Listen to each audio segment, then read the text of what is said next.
So is it materials? Is it labor? Is it supply chain? What is the factor that's creating house price increase or even new home construction being deficient? Well, the answer is all the above. There is certainly inflation in materials that go into new construction, whether it's lumber, roofing. In this article, we'll talk about cement and why that's a pretty significant factor in the construction industry. But what's behind the inflation? Is it supply chain? Is it labor? Well, again, the answer is yes to all the above. In one example that can be also extrapolated onto other types of materials, the cement industry is having a triple whammy perfect storm, according to this article, that's creating higher prices. One is the demand for construction, meaning that the number of new projects, big and small, that are out there creating orders for cement. Every project needs some cement product at some point. New home construction, you have foundation, you have footings, even a driveway, sidewalk, at the very least. Some have much more than that. If it's a commercial project, you have even more footings. You may even have the building structure be poured concrete. You have municipal projects, roads, bridges. All of those are increasing in volume in the number of projects. Much of this had to do with, during pandemic, a lot of these projects were put on hold or slowed down. Even if they weren't, many potential construction projects were halted because there was a concern that maybe they're not needed. At the beginning of the pandemic, it wasn't sure whether or not the economy was going to shut down altogether and there wouldn't be a demand for retail, consumer products, commercial properties. So a lot of builders, contractors pulled back and they stopped these projects. A lot of municipal governments stopped projects. So these projects were slowed down from, let's say, beginning of 2020 until maybe mid 2021. Year and a half, 18 months. That created an artificial reduction in the number and volume of projects needing cement and other materials too, but let's just talk about cement. Concrete, really. Cement is one component of concrete. And the providers of concrete also did some reduction in staffing. Many of the concrete yards shut down or laid off staff, or maybe planned for a future with a lower throughput volume. What that did was put many of those people who used to work in the concrete plants to look for other jobs, maybe get out of the industry, maybe retire. So now fast forward to the beginning of 2022, end of 21, beginning of 22. Now these projects are starting to ramp back up. It's obvious that there's a demand for construction, new homes, commercial. All of the municipal government projects that were put on hold are now back in the marketplace. Well, these contractors and builders now look to the concrete plants to deliver them concrete. Well, because the labor is not available to run the plants or produce at a high enough volume, then their throughput, their capability is lower. At the same time, there's also an availability issue of the Portland cement, which is the glue that holds together concrete, and some of the other raw materials, the sand, the aggregate. So the combination of the supply chain for the raw materials, the labor deficiency, now these concrete plants can't churn out enough to meet the orders. So what do? Prices go up. The builders and the users of the materials either have to pay more, use less, or both, which creates more of a backlog. And it creates more of a pent-up demand. Even though now the demand is back, it's still not able to be caught up for what's called overhang. Projects that need to get done that still can't be proceeded at the fastest pace. And here's part of the answer. Labor, that's what's caused most of the shortage. Nobody knew how to navigate it, right? It was a new era. Nobody knew how to navigate shutdowns.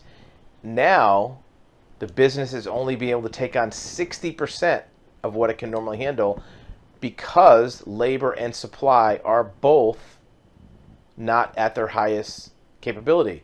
At the same time, 60% of its normal volume, the normal volume is being exceeded, meaning that the demand is even higher than what it normally had been prior to pandemic. Demand for construction has exploded. Dire need of truck drivers, as an example. Even if you can make the cement, you have to deliver it. Not every high school kid can hop in a cement truck and drive it down the road. There's special permits, CDLs, and experience of running the rig. So there's many factors that are going into what seems like a simple answer. Just make more cement, make more concrete. The problem is it's not that easy. There are many links in the chain of making concrete. You need the cement, you need the aggregate, the sand, the labor, the drivers, the materials. Any one of those links in the chain that's deficient is going to put a monkey wrench in all the gears. It's going to keep the volume lower than what it would normally be. When that happens, prices will go up on what cement does come out and what concrete does come out. And the end users are going to make decisions. We worked with a project in our building division a couple months ago where it didn't need that much, probably 4 or 5 yards of concrete for some piers. And between the price of the concrete and the price of the pumping service being more than what it was, this was a job that overall was going to probably cost, $8,000 to $9,000 total between the concrete and the other materials for the job. The concrete itself was now up to maybe $4,000 with the labor, shipping, materials, and finishing. So the job now is put on hold. Well, the concrete that comes out of the plant is still going to be used by somebody. That job is still there waiting to get done. At some point it will get done. So this backlog is still piling up. It's not reducing the backlog. It's still piling up in the midst of prices going up. The reason for being aware of that is one of the big questions in the economy has to do with what's going to happen to inflation in the future. Look, if this was a matter of just getting caught up after pandemic and then the inflation will go away, that'd be one thing. But in all areas of major consumption, even with the volume of materials being available, goods being available, there still is a backlog of vehicles, chips, construction equipment, lumber, consumer goods, homes. The backlog is getting bigger, not smaller. So what that means is, if you think the inflation rate is bad now, wait till you see the next year or two when the backlog is going to be bigger than what it is. And it doesn't seem like there's any increase in capacity happening anytime soon. The labor market is not getting any better. All the people who are working are working. All of the available capacity of plants is pretty much as it can handle based on materials, labor, and all the other factors. So if volume is going to be the same or maybe greater demand in 2023 or 24, and the available capacity to produce is not going to be any greater, look, that cement plant in the article, they're not going to magically be able to do much more than 60% anytime soon. The labor is not going to materialize. The truck drivers are not going to materialize. The Portland cement raw material is not going to be magically available in more capacities. Maybe a little bit more, but not that much more to affect a balance of supply and demand. For new home construction, what does it mean? The cost per square foot is going to continue to rise. That means the new price home strike price is going to be also higher.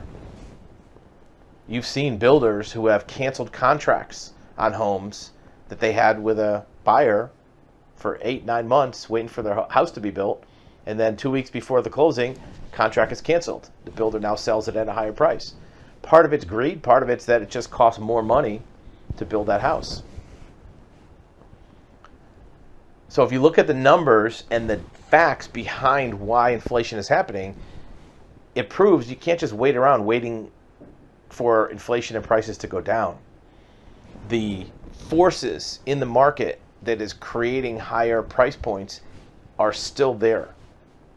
And even the projected future show they're going to be there for a while. So in planning anything with regard to business operations, pricing, profit margins, end user pricing, and as a consumer, what you're going to expect for your cost, it may be valuable to just plan for, between 7 and 9% inflation year over year for most goods. Maybe some goods a little bit higher. Vehicles, real estate, higher end goods. And adjust accordingly. Maybe it moves up your purchase sooner. Maybe it creates an adjustment to what your project is in the first place.